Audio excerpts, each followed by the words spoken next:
Ladies and gentlemen, thank you for standing by. Welcome to Canadian Solar's fourth quarter 2022 earnings conference call. My name is Rob, and I'll be your operator for today. At this time, all participants are in listen-only mode. Later, we'll conduct a question-and-answer session. As a reminder, this conference is being recorded for replay purposes. I would now like to turn the call over to Isabel Zhang, Investor Relations Director at Canadian Solar. Please go ahead. Thank you, operator, and welcome everyone to Canadian Solar's fourth quarter 2022 conference call. Please note that we've provided slides to accompany today's conference call, which are available on Canadian Solar's Investor Relations website within the Events and Presentation section. Joining us today are Dr. Shawn Qu, Chairman and CEO, Yan Zhuang, President of Canadian Solar's majority-owned subsidiary, CSI Solar, Dr. Huifeng Chang, Senior VP and CFO, and Ismael Guerrero, Corporate VP and President of Canadian Solar's wholly-owned subsidiary, Global Energy. All company executives will participate in the Q&A session after management's formal remarks. On this call, Shawn will go over some key messages for the quarter. Yan and Ismael will respectively review the highlights of the CSI Solar and Global Energy businesses, followed by Huifeng, who will go through the financial results. Shawn will conclude the prepared remarks with the business outlook, after which we will have time for questions.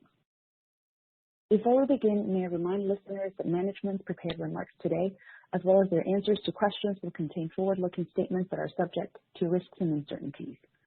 The company claims the protection of the safe harbor for forward-looking statements that is contained in the Private Securities Litigation Reform Act of 1995. Actual results may differ from management's current expectations. Any projections of the company's future performance represent management's estimates as of today. Canadian Solar assumes no obligation to update these projections in the future unless otherwise required by applicable law. A more detailed discussion of the risks and uncertainties can be found in the company's annual report on Form 20-F filed with the Securities and Exchange Commission. Management's prepared remarks will be presented within the requirements of SEC Regulation G regarding generally accepted accounting principles, or GAAP. Some financial information presented during the call will be provided on both a GAAP and a non-GAAP basis. By disclosing certain non-GAAP information, management intends to provide investors with additional information to permit further analysis of the company's performance and underlying trends. Management uses non-GAAP measures to better assess operating performance and to establish operational goals. Non-GAAP information should not be viewed by investors as a substitute for data prepared in accordance with GAAP. And now, I would like to turn the call over to Canadian Solar's Chairman and CEO, Dr. Shawn Qu. Shawn, please go ahead. Thank you, Isabel, and hi, everyone. Welcome and thanks for joining us on our call today. Please turn to page 3. 2022 was a record year for Canadian Solar in terms of revenue and profit. We grew revenue by 42% to a record $7.5 billion, and we grew net income attributable to shareholders by 152% to a record $240 million. Diluted earnings per share for 2022 was $3.44. I would like to thank both our CSI Solar and Global Energy teams for their focus and outstanding work in achieving these results. Before turning the call over to Yan, Ismael, and Huifeng, I would like to give you a higher-level view of what we are seeing. Please turn to page 4. If you look at our key financials between 2015 to 2020, you will notice limited revenue and earnings growth as the massive increase in volume was offset by the huge decline in costs and ASP in solar modules. During that period, we put in place strict cost control efforts and invested in R&D to reduce our manufacturing costs while improving our products' efficiency and output. This financial discipline and technology focus helped us achieve the critical goal of grid parity and helped make clean energy investments attractive without government subsidies. Today, solar energy is a good investment both economically and from a sustainability standpoint. This has unlocked a much greater pool of global demand and attracted significant amount of capital into the space. As an integrated manufacturer and a developer, the closer we reach the bottom of the cost curve, the closer we are to translating volume growth into both revenue and earnings growth. If you look at the past 2 years, raw material costs increased meaningfully due to COVID-related reasons. Recently, some of the raw materials costs have started to decline, such as that of polysilicon, as the new capacities ramp up. But we are not quite at the bottom of the cost curve yet, given the technological innovation in the pipeline that will help us achieve further efficiency gains and cost declines.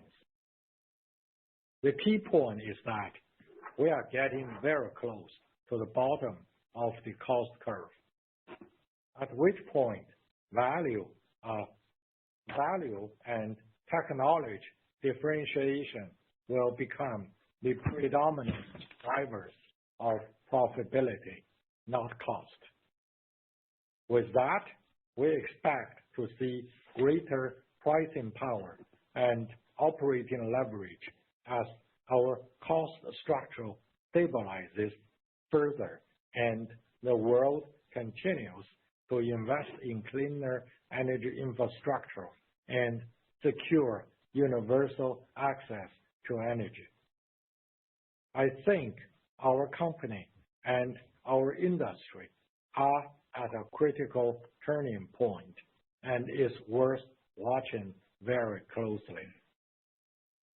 Please turn to the next slides. Before turning the call over to Yan, I want to update you on CSI Solar's carve-out IPO in China.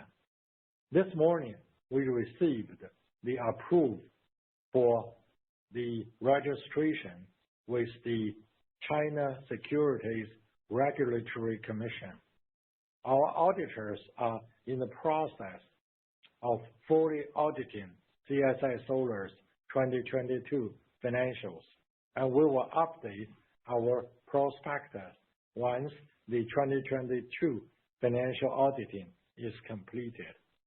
Given today's update, we think we are on track to complete the IPO in Q2 of this year. With that, let me now turn to Yan, who will provide more details on our CSI Solar business. Yan, please go ahead. Thanks, Shawn. Please turn to slide 6. As Shawn noted, 2022 was a record year for us. We grew solar module shipment 45% year-over-year to 21 gigawatt, and battery storage shipments doubled to 1.8 gigawatt hour.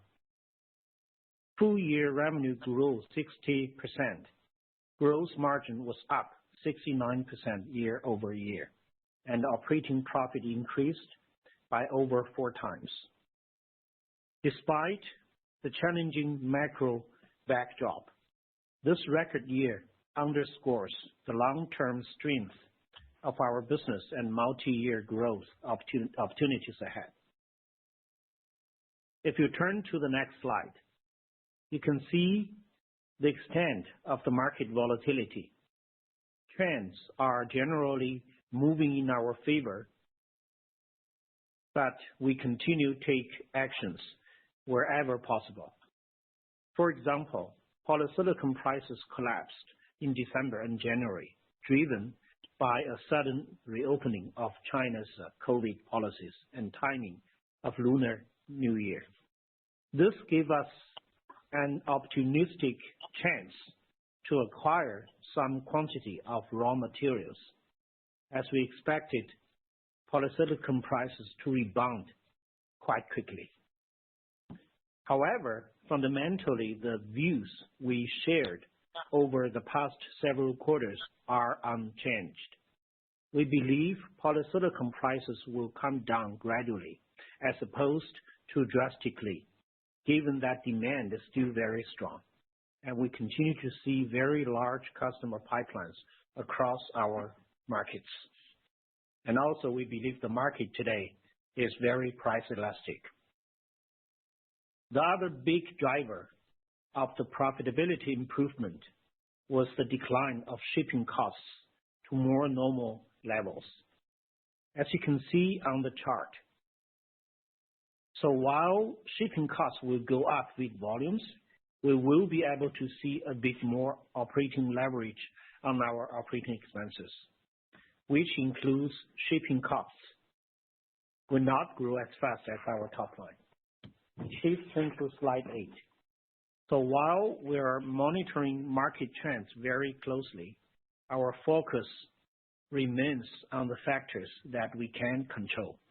In other words, strengthening our competitive advantage in technology and products, positioning our brand in high-priced premium markets, building on strong customer and channel relationships, and increasing control over our costs through vertical integration of manufacturing capabilities. The charts on the left show our channel and regional distribution, which are over-indexed in premium markets. On the right-hand side is our capacity distribution. We continue to grow our capacity to keep up with strong demand and increase the level of vertical integration to gain more control over our costs across the value chain. And we're flexible in the strategy. As we previously announced, we slowed our ingot capacity expansion this year, but accelerated our cell expansion plans. This reflects our views on the relative balance of supply and demand across the value chain. Please turn to slide 9. Moving on to our battery storage business.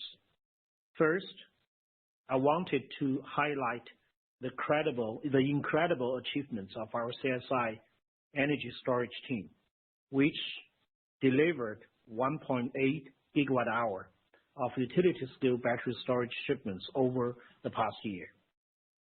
The team was formed right at the beginning of the global pandemic and grew from zero to over $400 million in revenue between 2020 and 2022.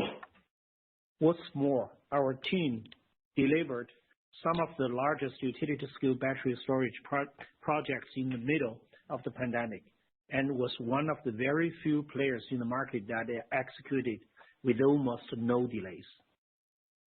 And every project we have delivered has been profitable, despite steep increases in key raw material prices. In fact, lithium carbonate prices went up by more than 10 times over this period, although prices have recently started to come down. Battery storage is one of our long-term key strategic growth areas. Over the past several quarters, we've been investing in R&D and have successfully launched one of the most competitive utility-scale battery storage products, the SolBank. As we transition from previously delivering a white label product to our own manufactured SolBank, 2023 is going to be a transition year for our battery storage shipments. especially considering the longer order fulfillment lead times for battery storage compared to solar. This is why we expect flat deliveries year-over-year in 2023. However, we have very strong visibilities over our long-term growth. As of January 31st, SolarBank had over $1 billion in contracted revenue and a total pipeline of 23 gigawatt-hour in our turnkey utility-scale storage business. We expect this to continue to grow over the long term as we further expand our commercial capabilities in the space.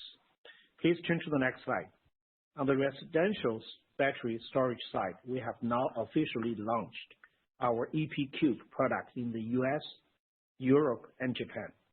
Sean and I just came back from World Smart Energy Week in Tokyo after a very successful launch event last week. Last year, the Solar Power Award editorial team picked the EP-Cube as their favorite residential battery storage product. This has been echoed by our customers, given the EP-Cube's customizable and modular design, ability to be both DC and AC coupled, easy installation, and incredibly beautiful design. Since the launch, we've been working closely with our distributors and installer network, which we were able to leverage directly from our existing solar module channels. We started shipping in Q4 2022 and are targeting to achieve at least 100 megawatt-hour in 2023 in total. We're building a strong brand and believe that the EP-Cube is one of the best consumer battery storage products in the market, which will help us strengthen our competitive advantage and market position in the business that has significant barriers to entry. The global energy system is undergoing significant changes that impact how we think strategically about our market positioning, how value creation is defined. With growing awareness of energy security and global efforts to decarbonize our economies through tools such as carbon pricing and other carbon neutrality initiatives, the value proposition of our company and industry will not look the same in the future. Our focus is always on value creation. In the past, it may have been the PV systems only, but increasingly it will be PV plus storage, even to PV plus storage, plus a much more efficient and intelligent integration systems to facilitate energy trading. We seek to differentiate our business model so that we are always creating value for our customers. Now, let me pass it on to Ismail. Ismail, please go ahead. Thank you, Yan. Please turn to slide 11. We achieved 2 gigawatts in project sales in 2022, $822 million in revenue, and $161 million in gross profit.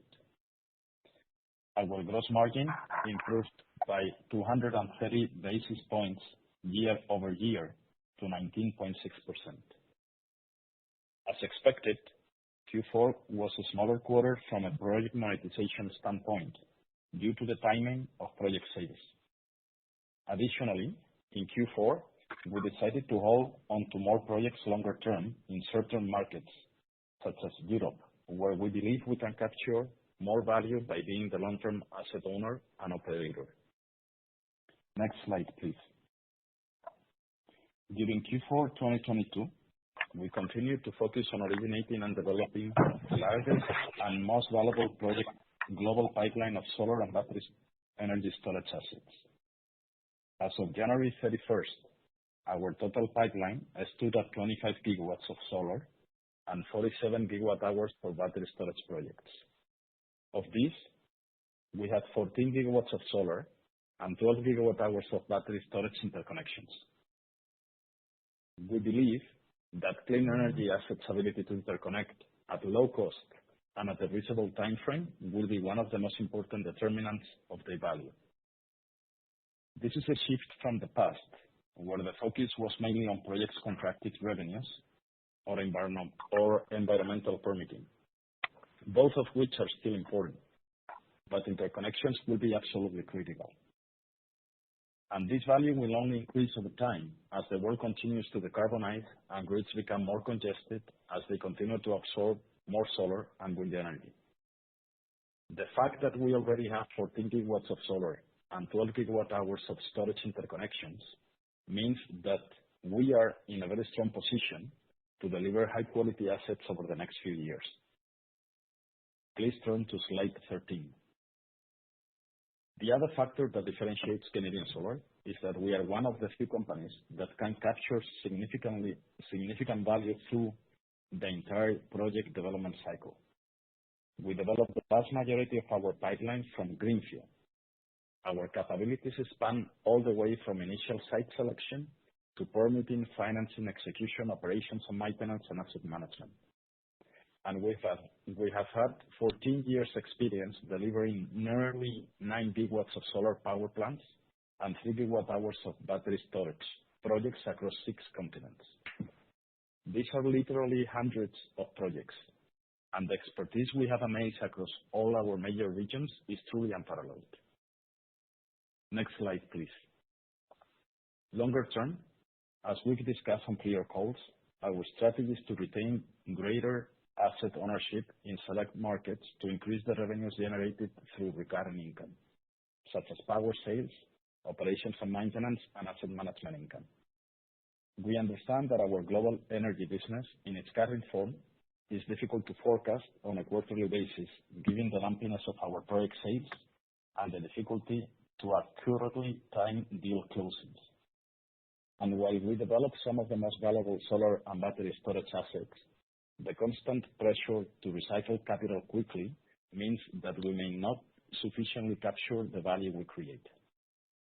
So, our plan is to hold onto certain assets for longer, where it makes sense from a risk and value creation standpoint.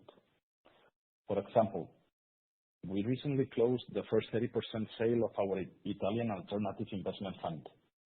This vehicle will allow us to retain and operate assets over the longer term by partnering with lower cost of capital investment partners.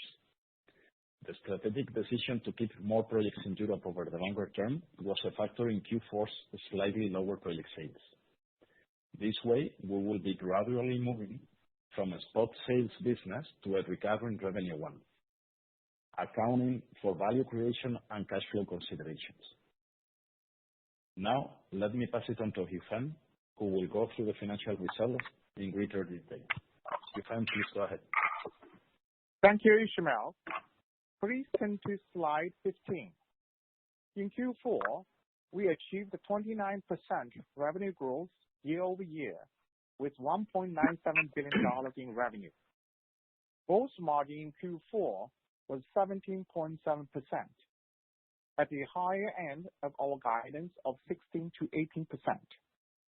CSI Solar gross margins expanded by 10 basis points to 17.4%, while global energy gross margins were at a healthy 21.7%. Selling and distribution expenses declined by 24% sequentially, even with our continued increase in shipping volumes. As Yan mentioned, shipping costs are finally back to a more normalized level. On the other hand, we are starting to see the ground transportation costs in different parts of the world are picking up slightly due to limited labor availability. But this is more than offset by the decline in shipping costs. General and administrative expenses declined 13% sequentially due to OPEX efficiencies and a lower impairment cost. Research and development expenses increased 15% sequentially, driven by higher investment in our solar and battery storage R&D workshops. Put together, total operating expenses were down 22% in Q4 sequentially. This is 10.8% of total revenue, which is the lowest level since 2018. As the dynamics that Sean mentioned in his introductory remarks are starting to play out. Net foreign exchange and a derivative loss in the fourth quarter was $15 million, partially reversing the $39 million gain we achieved in the third quarter. The loss was mainly driven by the strengthening of the euro and the Japanese yen against the US dollar. Total net income was $99 million, with net income attributable to Canadian Solar shareholders at $78 million, or diluted EPS of $1.11. Now, turning to the cash flow and the balance sheet. Next slide, please. For the full year of 2022, we generated approximately $920 million in operating cash and spent around $600 million in CapEx. We ended the period with a cash balance of $2 billion and a total net of $2.6 billion. We further improved our leverage measure as net debt to EBITDA, excluding restricted cash, to 2.5 times from 2.7 times the prior quarter and 3.4 times in Q4 of last year. For 2023, we expect CapEx to be approximately $1.5 billion as we support our capacity for this year and prepare for next year's growth plans. This is significantly higher compared to our historical CapEx spending, but it reflects the much larger global scale of our business and favorable demand outlook, especially the U.S. market. Over 25% of the CapEx will be financed by customer down payments as we establish manufacturing capacity in the U.S. and expand our capacity in Southeast Asia. Another 40% with internal cash generation and the remaining from debt financing. Now let me turn the call back to Sean, who will conclude with our guidance and the business outlook. Sean, please go ahead. Thanks, Huifeng. Let's turn to slide 17. For the first quarter of 2023, we expect solar module shipments by CSI Solar to be in the range of 5.9 to 6.2 gigawatt, including approximately 130 megawatt of solar module shipments to our global energy project. Total revenues are expected to be in the range of $1.6 to $1.8 billion, as Q1 tends to be a seasonally smaller quarter. Gross margin is expected to be between 18 to 20%, reflecting the margin improvement from lower manufacturing costs. For the full year of 2023, we reiterate CSI Solar's total solar module shipment guidance to be in the range of 30 to 35 gigawatt. CSI Solar's battery storage shipments are expected to be between 1.8 to 2 gigawatt hours, reflecting this year's transition from white label to our own manufactured product, as explained by Yan earlier. Global Energy's project sales are expected to be around 3 gigawatt, although we are currently revisiting some of our project sales forecast, as we may want to hold on to more projects longer term. We also introduced revenue guidance for the full year 2023, which we expect to be in the range of $8.5 to $9.5 billion. We remain focused on profitable growth and investing in our long-term areas of competitive advantage. We believe this differentiates us as we build lasting value for our shareholders. With that, I would like to open the call for your questions. Operator. Thank you. We'll now be conducting a question and answer session. If you'd like to ask a question today, please press star one from your telephone keypad, and a confirmation tone will indicate your line is in the question queue. You may press star two if you would like to remove your question from the queue. For participants using speaker equipment, it may be necessary to pick up your handset before pressing the star keys. One moment please while we poll for questions. Thank you. Thank you. And our first question is from the line of Colin Rusch with Oppenheimer. Please proceed with your questions. Thanks so much, guys. Sean, as you look at this business, you talked about the value creation and the value capture changing, as well as the vertical integration that the company is planning. Can you talk a little bit about where you think gross margins end up over a multi-year period? Is this something where you guys can get to 28 to 30% gross margins, or should we be thinking about kind of 25, 26%? That's a very good question. Well, in the past, Canadian Solar's gross margin had been in the 20 to 30% range. For example, from 2018 to 2020, our gross margin has pretty much every quarter above 20%. And then we had COVID, and also the raw material cost increase. Not only happened to solar, but basically raw material for everything, and the raw material inflation. So as I said in my part of this presentation, we think the cost start to decline. Some of the raw material costs already started to decline, and eventually will reach the bottom of the cost curve. And also the competition in the solar industry, just like for every industry, should somehow stabilize. And once it stabilizes, I do think that 20 to 30% is something we can hope for in mid to long term. That's super helpful. And then as you look at retaining these projects, could you talk about the actual cash contribution once you've built the projects and refinance them?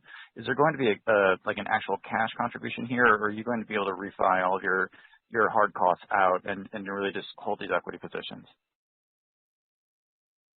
Yeah, I would like to ask Ismail to answer this question. Ismail? And look, thank you, Sean. We are still working on it on the long run, but initially the intention is to start to move into recurrent revenues as quick as we can. That's the initial idea. Okay, maybe I'll just take that offline and pass it on then. But the idea is that you guys are going to be able to hold, a minimal part of the cash equity and actually just capture a significant amount of value down the road. But I'll take that offline. Okay, thanks, guys. Thank you. Our next question is from the line of Vikram Bagri with Citigroup. Please proceed with your questions. Hey guys, good morning. Can you talk about how the CapEx is being spent, where it is being spent, split between expansions, whether a vertical integration with the poly facilities in the spend, how much is being spent on expanding your capacity for TOPCon modules? Just trying to understand where the capital will be spent and what the trajectory will be beyond 23 and 24. And also, if you can comment on, how do you look at capital allocation internally, following up on the last question. When you look at the spending on vertical integration, expanding manufacturing capacity versus retaining higher portion of equity in existing projects, how does the ROIC compare? What do you think the ROIC will be in these investments longer term? Thank you. See, we now run the two businesses, the CSI Solar business and the project business. We call it Global Energy Business Group. We run these two groups independently, so they make their own decisions. So I guess that's my answer to your second question, we don't really compare, therefore make decisions of where to allocate the capital. The two business groups spend their own money. They have their own equity base. Now, with that, I would like to have Yan to answer your first question, which is about CapEx, manufacturing CapEx, and whether we are spending the CapEx money on TOPCon or on vertical integration or upgrade, things like that. Well, so the current expansion plan, excluding the silicon capacity expansion, is actually is covered by different sources. Such as for Thailand and the U.S. manufacturer, the proposed on the U.S. manufacturer projects are mostly covered for the customer down payment, and for other capex expansion plans, it's a combination of either the operating income or the bank lendings. For those capex expansion, we don't really depends on the China IPO, and the silicon capacity is more longer term. We will decide after we listed here in China. Return over investment on different capex expenditures are depends. Ingot, cell, and the module. It's really very detailed breakdowns, and you can follow up with Isabel later for details. But overall speaking, I think we're okay on our capex coverage and cash flow. Thank you. Can I ask one follow-up on batteries and storage also? It seems like the volumes came in a little light relative to the guidance, relative to our expectations. What were the drivers? Was there like constraint in supply that drove the volumes down? And I see the backlog in North America has increased a lot, the early stage pipelines. If you can comment on what are the drivers of that increase? Are those new partnerships? If you can also comment on what part of North America you're seeing that increased demand from, what geography you're seeing that increased demand from. Thank you. That's all I had. Okay, so that's a good question.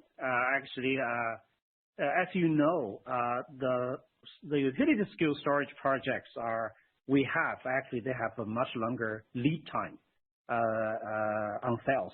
So whatever project that we need to execute, for example, right now in the first half of 2023, the contract actually was closed a year ago or even longer. So as you remember, around beginning of 2022, we had a pretty dramatic change on the supply chain of storage. So that was the time that on sales level, we decided to switch from white label product to our own developed SoBank product. So that was a transition. So we need to work on certification, bankability stuff. So that's why the pipeline we have today is more towards second half of this year, not first half of this year. So in terms of recognition and shipments, it's kind of very much skewed to the end of this year. And however, if you look at our signed contract, the signed contract carries about $1 billion already, and that number is increasing every quarter rapidly. So we're expanding our total storage SoBank capacity towards 10 gigawatt hour by year to percent. Reason behind is we know next year we're not going to have enough capacity. So next year will be the real growth. This year is a transition. And we have the total pipeline of 23 gigawatt hour for utility storage system integration projects. So we know that next year we're going to reach either 10 gigawatt hour or close to that number next year already. So So this is the situation. Hopefully this answers your question.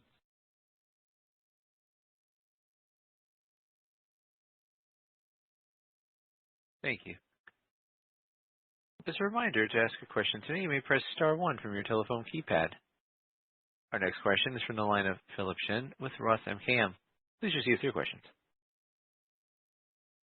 Hi, everyone. Congrats on the IPO approval. Can you remind everyone how much you plan on raising and what is the rough valuation you guys are targeting?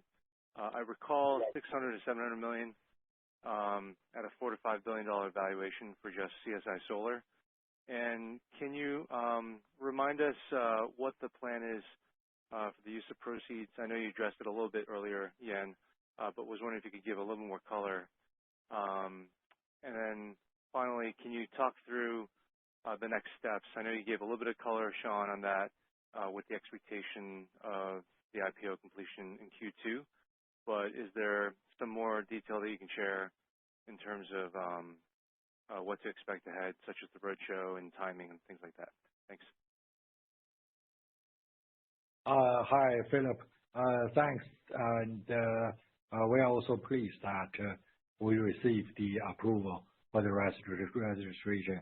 We will talk to our bankers about the roadshow schedule, and pricing and listing schedules, and hopefully update you. Now, in terms of the amount of proceeds to be raised and also the use of proceeds, Huifeng, do you want to address this question? Yes, thank you, Sean. Yeah, Phil, what you said earlier was our plan. However, it depends on the market condition. We all know that a lot of things happening in the capital market in the U.S., Europe, and also we expect a high volatility in the Chinese capital market too. However, as you know, we have been working on this for 2.5 years. So obviously, we want to get that deal done as soon as possible. And then there's a process such as further update our financial information and then roadshow, etc., etc. But it will be very quick, clear, and clean process. No more regulatory approvals are needed. Going forward, it's our own marketing efforts with the bankers, etc., and the investors. And then in terms of the user proceeds, obviously, the good news only arrived this morning, a couple of hours ago. And before that, we actually have prepared the cash for the 1.5 billion capex in the new year. So now with this IPO proceeds now in certainty, obviously, we'll be looking for speed up even more in vertical integration and the capacity expansion, especially the support to the U.S. market. Thank you. Great. Thanks for all that detail. Shifting gears to shipping costs, can you comment on what the shipping cost was in Q4 in terms of cents per watt? And then what do you expect the run rate to be ahead? Do you expect, can you quantify how much it might come down? I know you gave some color earlier, but was also wondering if you could help us understand what your OPEX as a percentage of sales is expected to be, as we get through the year. Thanks. Okay, so in terms of shipping cost, it came down to just a little over 1 cent, like 1.5 cents in Q4 and 1.3 cents in Q1. So it was much lower than the peak. It was like almost 3 cents. So more than 3 cents actually in the peak. So as you know, the total shipping cost will increase as volume goes up, but the unit cost is coming down. I'm not saying we'll maintain this low level. It may bounce back a little bit, but overall, we see the situation stabilized, coming back to a normal stage. And most importantly is the ports worldwide are back to normal, so we don't have congestions anymore. the congestions can be very costly. So operating expense, we don't see any major change, because aside from the cost that associated with volume growth, and actually we do see some leverage scale on scale, so our profit should improve with volume going up. Great, thanks, Yan. I'll ask one more. As it relates to the margins, you guys gave the official guidance for Q1. Just looking ahead for Q2 and 3, can you talk through how you expect the margins to trend? Without giving official guidance, do you see potentially more strength in Q2 and 3 as poly potentially comes back down and the shipping costs continue to support you? Thanks. Yeah, so I think overall speaking, we still believe that polysilicon costs will continue to go down. It will not, we don't believe the cost will come down, will collapse, right? It will go down gradually because we're in a market that demand is still growing fast. And also the market is price elastic. So when cost going down, demand going up even more. So, however, we also understand there are complexities on the supply chain. It's not that everything move in a perfect pace. So there are some material may have certain shortage in certain time. So that may create a certain complexity, but overall, I think our margin will be in a better situation. It works actually better for module manufacturers this year. Great. Thanks very much, Yan. I'll pass it on. Our next question is from the line of Brian Lee with Goldman Sachs. Please proceed with your questions. Hey guys, thanks for taking the questions. Maybe as a follow-up to Phil's question, just in the context of it sounds like you're expecting gross margin to improve moving through the year. Can you kind of give us a sense for what is embedded in your pricing outlook? We are hearing in certain pockets, there's a bit of module supply building, even some double-digit pricing declines being quoted. So any kind of update real time on where you're seeing module pricing trends and where you see quoting activity as you look out through the year?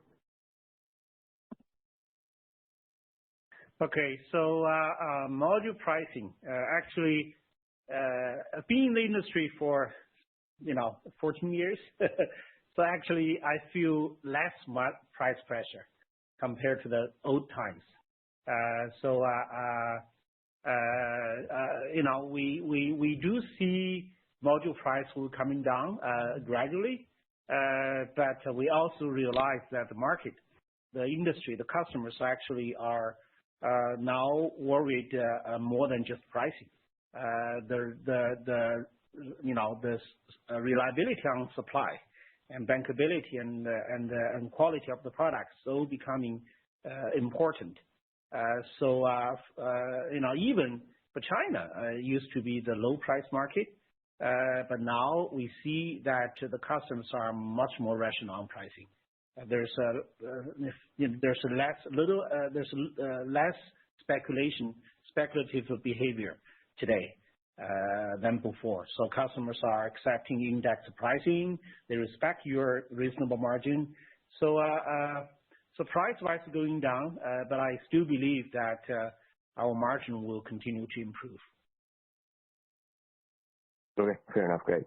And then I know you talked about some of the CapEx mix and having customer prepayments. Can you speak specifically to the U.S. manufacturing capacity strategy, sort of update us on where you stand there and if the prepayment commentary also applies to what you're planning to build in the U.S.?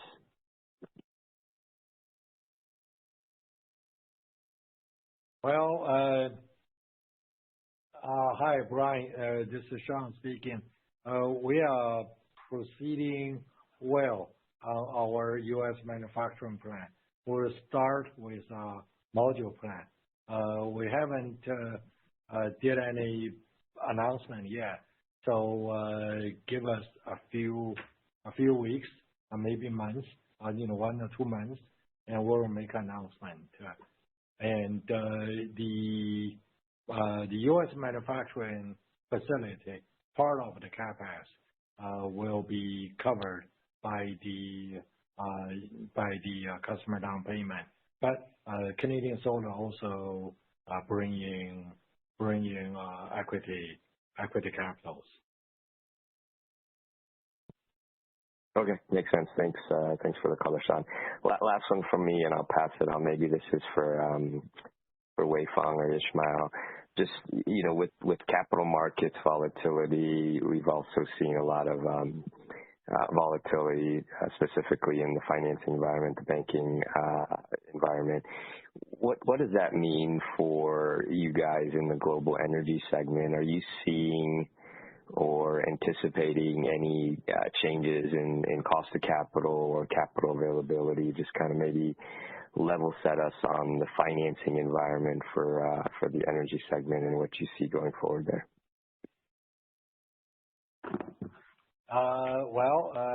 Ismail, why don't you comment first, and then Weifang may want to add some color. Sure. Look, in general, when the interest rates move up, it puts pressure on project ownership, because at the end you need to be giving a differential from the interest rates. Now, you need to bear in mind that a project is an asset that lasts 40 to 45 years. So it will have times where the interest rates are higher and times where the interest rates are lower. In terms of capital availability, we see tons of capital in the market. I think that people raised a lot of money in the past couple of years to be deployed on this sector. I'm not seeing any capital constraint right now. Actually, the opposite. I think people are having pressure to allocate the capital on the sector. I think that there is, right now at least, the feeling I have is that there is way more money than projects ready to be invested on. Hi, Brian. This is Weifang. Yes. Hi, Brian. For funding costs, there are actually 2 dimensions. You are correct. On one dimension, in the general capital market, all costs are going up, and we see that too. But we are in a very unique space. The entire world are pushing for investments into the renewable space to fight climate change.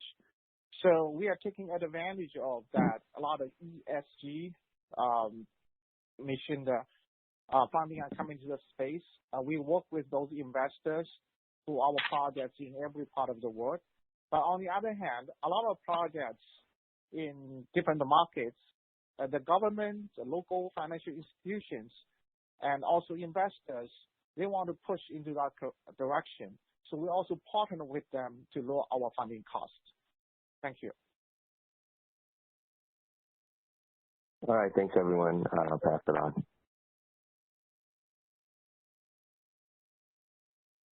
Thank you. To ask a question today, you may press star 1 from your telephone keypad. We'll now take our final question from Ms. Ann Zhang of Anna Rose Capital. Hi, guys. Thanks for taking my questions. So my questions are basically focused on our battery storage business. The first question is pretty quick. So do we have any guidance for the battery shipment for the first quarter? For the first quarter. No. So the guidance is for the year. Oh, okay, I understand. So my next question is related to the gross margin of battery business. Since we noticed that the lithium price has dropped a lot lately, So how much will it help on our battery gross margin for the first quarter of 2023 and for the whole year? How much, sorry? How much what? Okay. So, it really depends on project by project. But overall speaking, we do have a mixed pricing mechanism on the battery cell supply agreement. So, it's partially indexed on the lithium pricing. We are benefiting for sure, and I believe the entire industry is also benefiting from this lithium price going down. Okay, I understand. And I noticed that along with our utility scale storage product, SolBank, we also released a residential storage product, EP-Cube. As we see, the competition in residential storage market is getting more and more intense. So what advantages does EP-Cube have, and which markets does EP-Cube target? Yeah. So first, to answer the last question on the margin side, I think, as you know, that on the utility storage side, we're actually targeting on a mid-teen gross margin, and but starting from the SolBank, and for EP-Cube, the margin is much higher. So anything that ranging from 30 to 40% gross margin. That's pretty in line with the market. We're actually launching a selling in the U.S. and we'll start to sell in Europe in Q2 and Japan. Very quickly around the similar time. So by year end we should have a global launch. And we don't really, we provided some annual guidance on volume, which is 100 megawatt hour. However, for the real growth and scale will be next year for EP-Cube, and same with SolBank for next year. Okay, understood. And my last question. Just want to say.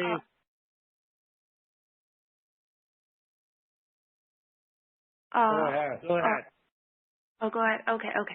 So my last question is, what is our market share goal for EP-Cube in the long term, say in 3 or 5 years? Well, so we target long term like 10% market share. However, we want to get more market share in the more premium markets. Because EP-Cube is actually designed as a high-end product with the ability to gain more profit in the long run. We actually, the reason we position EP-Cube as a high-end product is we actually want to go beyond the current shortage of product to make our solution more sustainable for longer term. Okay, thanks a lot. That's all my questions. Thank you. Thank you. At this time, I'll turn the floor back to Canadian Solar CEO, Dr. Shawn Qu, for closing remarks. All right. So thank you for joining us today and also for your continued support. If you have any questions or would like to set up a call, please contact our investor relations team. Take care and have a nice day. This will conclude today's conference. Thank you for your participation. You may now disconnect your lines at this time.